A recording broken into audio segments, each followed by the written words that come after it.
Hi, I'm Peter J. Ray. Welcome to Adventures in History. Today's topic is Ruth Smallshaw Ray's Letters to Her Mother, 1943, Part 1.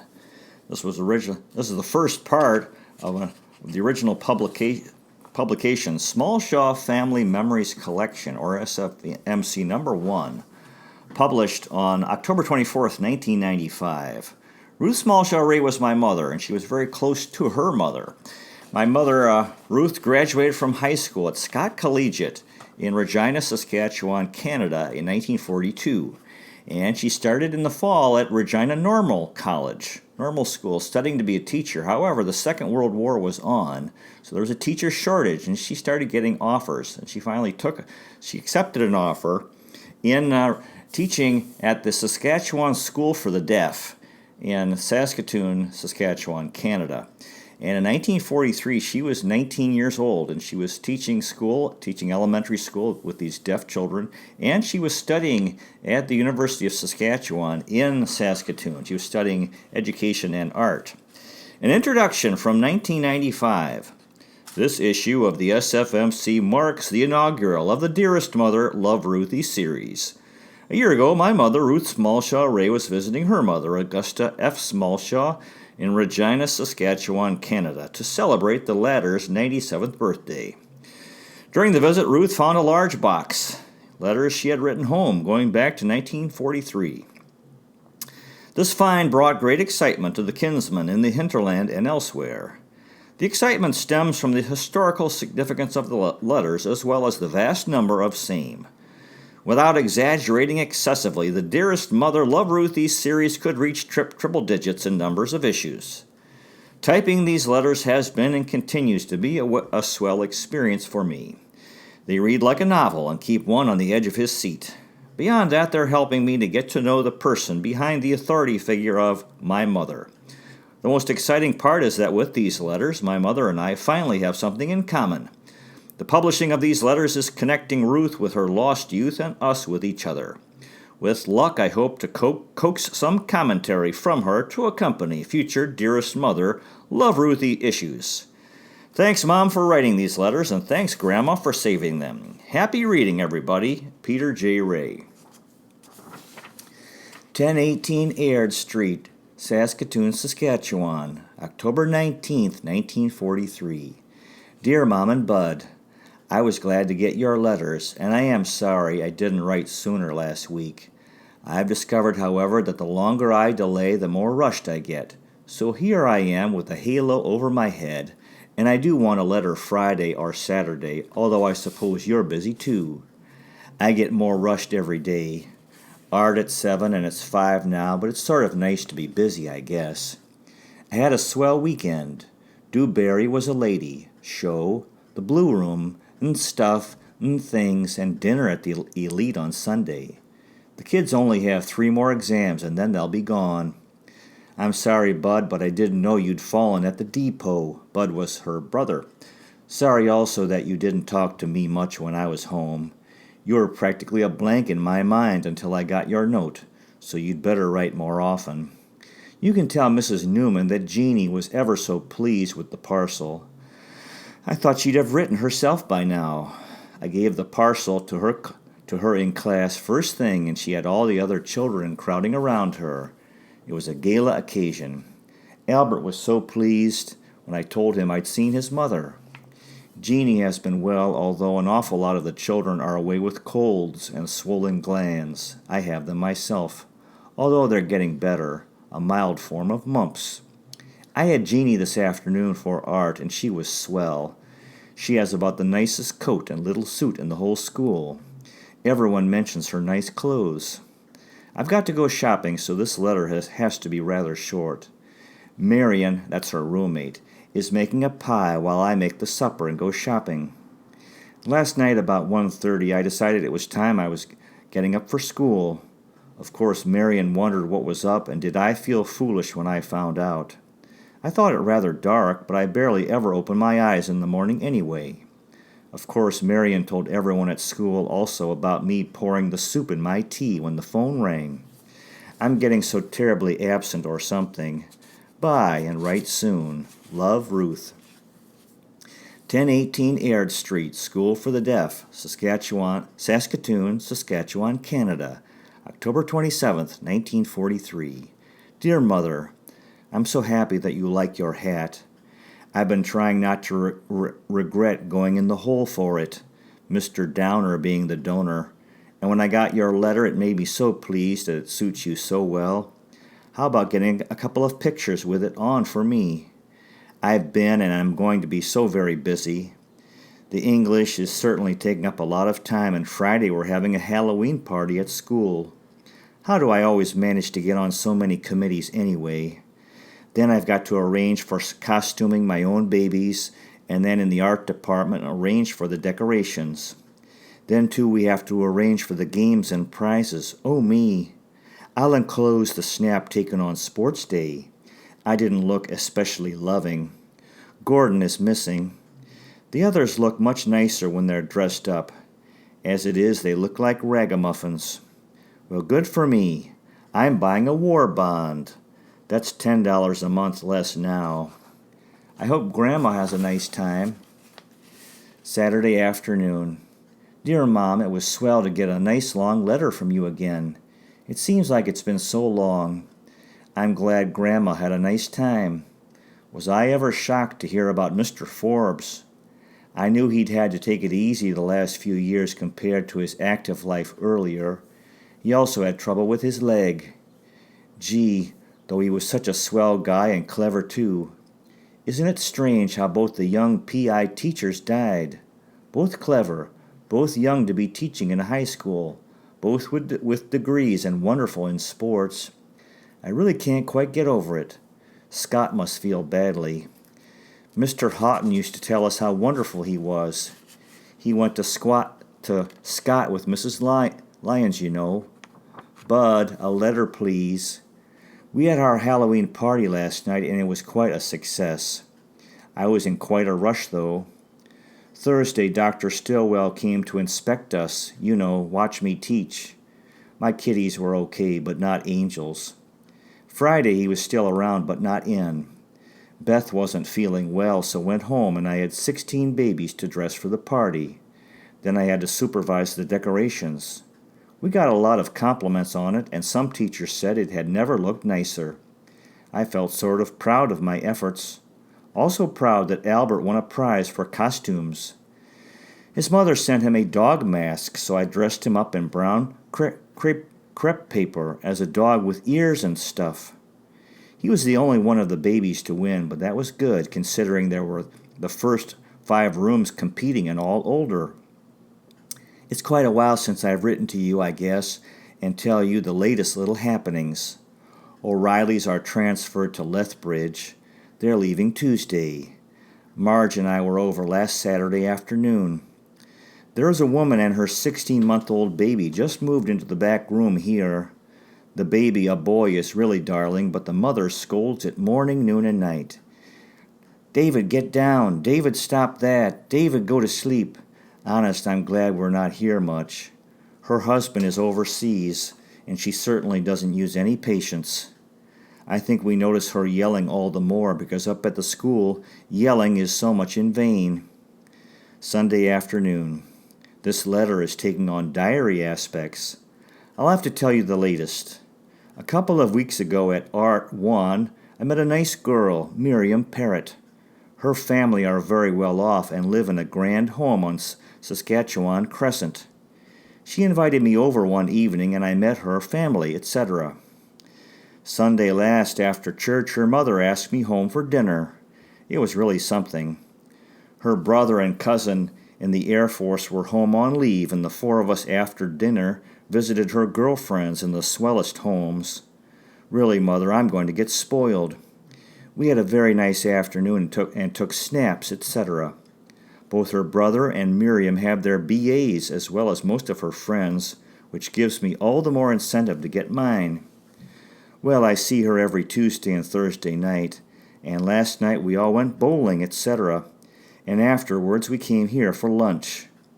Marion and I have been making a joke out of how broke we are. I have 7 cents, Marion 14 cents, but we have a bit of stuff in the cupboard, and payday is Tuesday. Well, I was laughing about how broke we were, little realizing that some people were taking it differently. This morning we slept in as we didn't get to sleep until 3 o'clock, so missed church, but I'm going tonight. Anyway, I was having a bath about 12:30 while Marion was making breakfast. I was so surprised to come out and find Miriam with a big bag of food. Honest, Mother, talk about hampers to the poor. I guess she meant well, and I'll have to forget it, but it sure shocked me. There was ham and jam and cookies and more cookies and soup and Ritz biscuits. Anyway, I guess it did help out. We're having a lovely afternoon. It's raining out, and this is about the first whole day we've spent together, and it's sort of fun.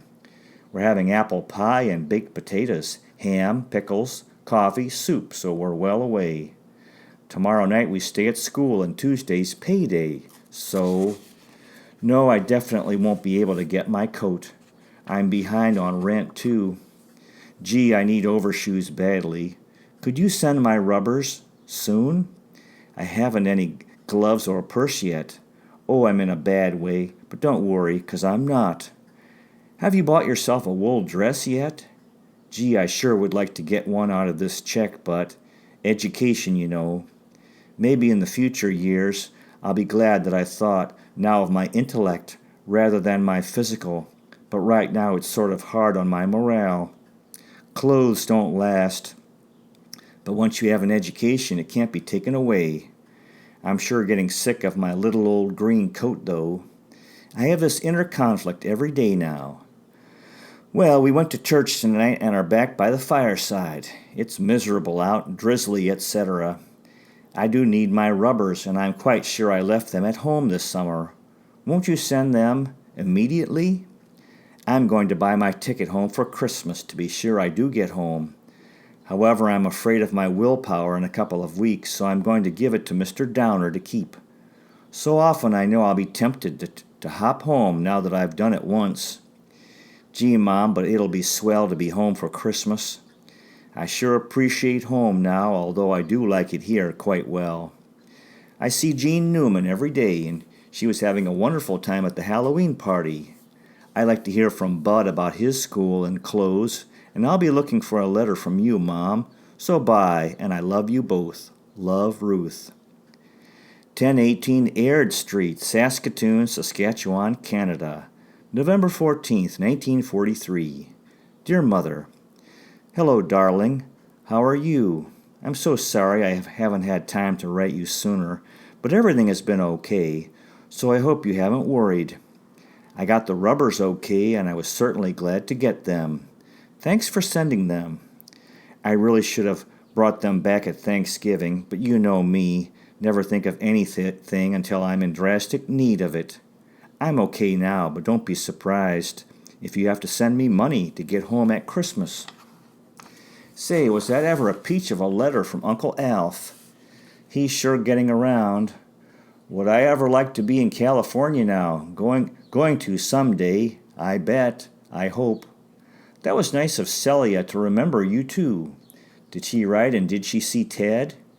You certainly must be proud of your brother traveling all over the United States, meeting with other photographers, etc. It would sure be swell if your father could see him now. I hope I'll feel as proud of Bud when I'm your age. You must write a long letter to Alf. His letter sounded as if he'd like to hear all about the old ties. I think he must feel closer to you than Celia or Norma. What do you think? I got a letter from Pop. It must be near the 24th, eh? He certainly is a different type of man than Uncle Alf. He enclosed a snap of Bev that Grandma asked him to send on to me.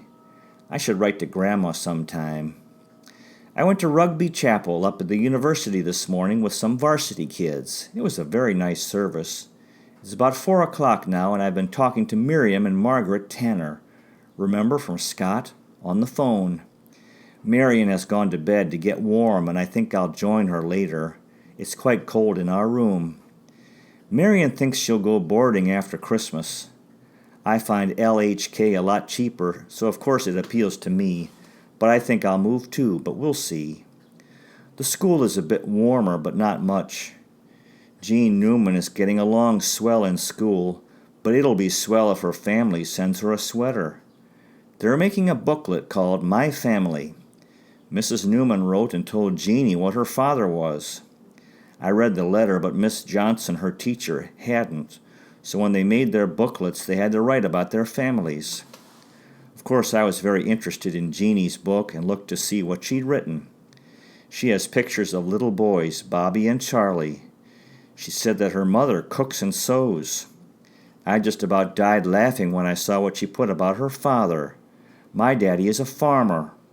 I told Miss Johnson no, so she'll probably be asking Mrs. Newman again what her father's occupation is. Mr. Downer asked us the other day if we'd like to have 2 months' holiday in the winter instead of the summer. They're thinking of closing the school because of the fuel shortage. Don't take it too seriously, because I don't think they will. I'd like it myself, but not many others like the idea. I'm sure counting the days until I come home. Gee, will you have many days off for Christmas? It'll be funny without Pop. Do you plan on having anyone in, or have you even begun to think of it? What about going to Estevan for Christmas or New Year's? Between Peggy, Tanner, and Alice, I've heard all the news about Scott. Poor Miss Rogers.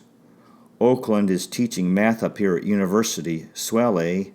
I guess the Scott staff is almost completely changed from when I was in grade 9.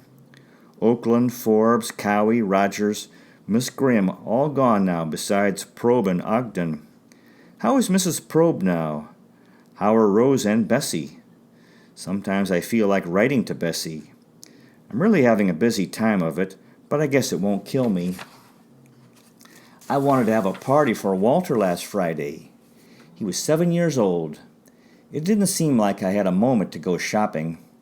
Monday and Wednesday, classes after 4 o'clock until 6 o'clock. Tuesday, some drawing for the household science teacher. And then Thursday was a holiday for the stores, but not for us. So Friday noon came and I had to get the stuff then. I arranged with Beth to take my children in case I didn't get back in time. Well, I missed a streetcar, had to try 3 stores to get candles, saw Hubert Taft and told him his store was awful because it didn't have candles. Finally, I got some, had to wait in line for 2 chocolate cakes. Got some candy and ice cream and a present for Walter. On the streetcar was a friend of Marge's, Gloria Link. Her home is in Regina. She goes to varsity. It certainly made me feel homesick because she'd just bought a berth to go home for the weekend. I should have asked her to phone you and say I was okay when I couldn't get a letter away, but I didn't think of it. Well, it was 1:25 when I got back. Supposed to be back at 1 o'clock. Of course, I met everybody. Even the janitor said, "What pull have you got to come in here just when you feel like it?"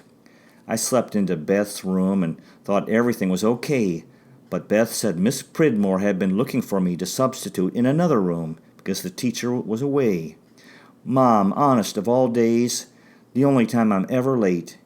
She didn't get after me, but I was expecting to get heck. Well, our party was a great success. We had 16 pupils, and they just went wild over the candles, cake, etc. It was the first one this year in the schoolroom. So many parents send a cake, but it goes to the supervisors unless they address it to the teachers. Then they give it to the children downstairs, but I don't really think the children like it as much. I went to St. James last Sunday. Yes, I took communion, and there were flowers on the altar from Mr. and Mrs. Taft, in loving memory of Mother. Lottie phoned up, and I went over for supper. Rod was away for a week hunting. The boy is certainly crazy about the Navy and is quite a good artist. Lottie coaches him a lot in his schoolwork, and he's going right ahead. They're a very nice family, and I certainly enjoyed going there. I certainly need shoes, but can't see my way clear to get any. Did Pop ever send anything for your birthday? Will you remember his? How's the job coming along? Do you think you'll continue when Pop comes home? There are only about 30 more school days till Christmas, and am I ever looking forward to coming home? I love you, Ruth. School for the Deaf, Saskatoon, Saskatchewan, Canada, November 19th, 1943. Dear Mom, it is 20 to 1, so I have but a few minutes, and I do want to get a letter away to you for Saturday. If I leave it until after 4, there's always shopping, and then I invariably miss the 6 o'clock collection, so it was sure swell to hear from you so promptly when you are so busy, but believe me, I appreciate it. Things here are still going swell. I'm still more thankful every day because each day brings something unexpected but nice. I do hope you fellows get along. Now I know how Pop must have felt when he was in Ottawa, and Bud and I were writing to him about our troubles. It does sound so petty now. Mom is right, Bud, because there is opportunity for homework at other times. And then too, Mom, if you knew how your silly conversations irked others, even if a person is not trying to concentrate on anything else. It is only your calls to Mrs. Martin that do sound so childish, and I was hoping you'd got away from her a bit when you started working. I can't help it, Bud, but I would like to remind you of a girl who used to study during a hockey game, blaring forth on the radio, even though there was a crystal set for the purpose, and she wasn't just grade 9 either. Now you'll both be disgusted with me for not sympathizing, but if you would try to see the other's point of view. You see, I've been in on both sides of it. You two have to stick together, and at least let Pop and I think everything is smooth. I think that was very nice of Celia. I guess she knows how you love flowers. I'm looking forward to reading both her letters and Auntie Norma's. I got a nice letter from Connie saying that she hadn't seen you much. I also hear from Alice and the rest of the kids about once a week, and it sure is swell to get all the latest. You didn't say whether you liked the snap of me with my babies, or did I send you one? Yes, Wilma, who Mrs. Newman mentioned, is a girl who used to be a supervisor up here, and is now a CWAC. Here are my babies down at 1 o'clock, so we'll try to slip a few more words in while they are writing and finish at 4. If this sounds a bit disconnected, it's because I have to keep jumping up. Don't mention it to anyone because it's a crime not to be on the job every single moment. Did I tell you that Mr. Downer came in a couple of weeks ago with an application form to be put on the permanent staff? I'm supposed to get a medical certificate, though, which must be produced upon appointment. That's another $2 that just isn't there. He just asked me again why the delay, and if it's financial, I'll be glad to help. The trouble is paying it back. I'd like to wait until Christmas and get Dr. Anderson and save $1.50. What say? Oh, Mom, was it ever funny? I told Lottie that you were working, and the funniest look came over her face. Then she told me all about it.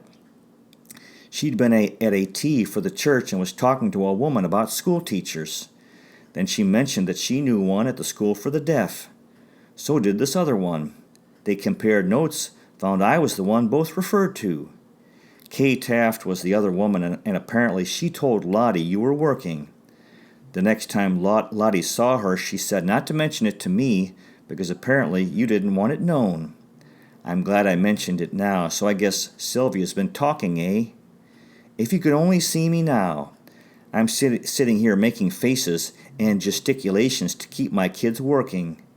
They keep wanting to know if the letter is to their own mothers, etc. Oh, I finally had to take a lesson, and so now I've sent them down to, quote, you-know-what. I'll have to go and see how they're wrecking the place, though. Yesterday John did it on the floor. Was he ever mad when I made him wipe it up? Quite insulted, you know. First thing you know, you'll have to call this my day or my diary. Beth was away Tuesday, so I had the whole 16. They were perfect except for Albert, who went around bossing everyone. He certainly was angry when I spanked him over my knee with all the little girls watching. Oh dear, 'tis wonderful, and am I ever getting wrinkles, or at least I feel wrinkly inside. This time it was Walter who had missed. He knew enough to start wiping, though. It's really funny, though. I was sitting up in my room when a couple of them rush up, and they sure don't miss anything by lack of speech. Actions, you know. Anyway, I went down into the boys' lavatory, and there was Walter working and bawling. I think they must push each other or something. Could I get a boy's viewpoint, Bud? It's 5 o'clock now, and I've just read your swell letters. Boy, Bud, did you ever outdo yourself. I got a C.C. from Pop, so he's having boarding house troubles too. I guess I'm not the only one, eh? I think it's a swell idea to get a jacket made. What color is it? I got some material for a dress, which I certainly need, but I haven't had a moment to get at it, with classes every night but Wednesday. And then I went to the show Phantom of the Opera with one of the varsity kids. It was swell, but then I'm behind again. Varsity means university. Marion is going to be at least perturbed because I haven't shopped nor made supper, and it's 5:30. But if I don't sit down and write, there's always something else. I was quite interested in that graduation of Scott. Just think, I was there last year. Did Bud go? I hope he has to next year, or am I over-optimistic? I've had some swell letters from my kids' parents. I was talking to Jean Newman today. She had a sore toe and her bedroom slippers on. I asked her if she was going to go home with me, and she was all smiles over it. There are only 25 teaching days left. I think the Regina kids leave at 1 o'clock on the 23rd. But unless I go with them, I won't be home until 5 o'clock on the 24th. I don't think Downer will let me go unless Mrs. Newman writes and says that she would like me to take her. Then I might be able to go at 1 o'clock. Then again, I might not. I'm glad Bud's thinking of bowling. I've been trying to surprise you with my skating, but I'm afraid I'm hopeless. I just give out. It's really fun, though, if you're good, and a lot of nice kids go to the arena, like the stadium in Regina. Oh, Marion is just coming in. No, it wasn't her, so I'll try to make the store. Bye, and I have a lot more to say, but I hope to be hearing from you, my two both, and let's talk about Christmas. Love, Ruth. P.S. Dear Bud, gee, thanks for the letter. Did you ever outdo yourself? And every line of it was very, very interesting. It makes me feel quite flattered to think that you will welcome me home. That ain't the way I heard it last summer, but I think I was a bit gruesome myself. I'm feeling much better now, thank you. You and Pete sound to be having a whale of a time. But what about that little thing such as money? Even I don't feel I can splurge like that, but it's swell that you're having fun. Of course, I'd have a million ideas at the mere mention of decorating your room. I was always good at that, but never carrying them out. Personally, I think your ideas are pretty swell, but won't you have to put your double bed back in when Pop comes home? At any rate, I'm nuts over Venetian blinds with those striped spun drapes. I think it's nice to have the dresser so that you look into the mirror practically as soon as you enter the room. You can tell better by experimenting yourself. It's funny, but I stopped to think about a color scheme, and I thought of red and white too, but then not with green. How would you like gray spun drapes with red in, or else beige drapes with green and orange stripes? Don't cut up your walls, as it'll make the room look lower, and that isn't necessary. I'll elucidate more when I have more time to think it over. I like your jacket very much, and I think dark green or brown pants will go nicely with it. Thanks for the Christmas list, but I'd better start to disappoint now, because we don't get our checks until after Christmas. COL bonus too, and I have to live out of my December check. I'm afraid it's not going to be so wonderful as you think. Anyway, we can have fun, and I'll not send any suggestions, as I really can't expect anything from you. I was quite interested to note yours is all clothes. Changed, aren't you? It's swell, though, and I'm so glad you're interested in doing things, too. I don't think I'll be home until the 24th, unless things change. Bye, kid. Love, Ruth. To be continued. Well, that concludes today's presentation. Ruth Smallshaw Ray's Letters to Her Mother, 1943, Part 1. Good luck to you with your efforts in family history if this interests you, finding, preserving, and sharing old letters, diaries, and photographs, and interviewing elderly relatives while they're alive. Thank you so much for watching. I really appreciate it. God bless you. Take care, and I'll see you next time.